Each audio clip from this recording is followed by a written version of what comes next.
దోస్తులు ఈ రోజు అయితే నేను బియ్యం పిండితో అట్లు చేస్తున్నాను. దీనికి కావాల్సినవి బియ్యం పిండి, కొంచెం జీలకర్ర, తగినంత ఉప్పు వేసుకొని ఈ విధంగా పిండిని కలుపుకోవాలి. అన్నీ పెట్టుకోవాలి కాబట్టి ఆయిల్ ఇలా రాసుకోవాలి. ఉల్లిగడ్డతో ఆయిల్ అంతా ఇలా ఈ విధంగా రాయాలి.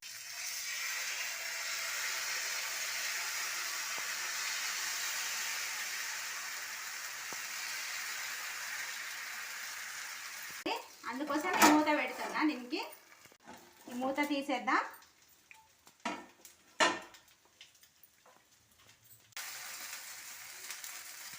రెండు వైపులా కూడా కాల్చుకోవాలి.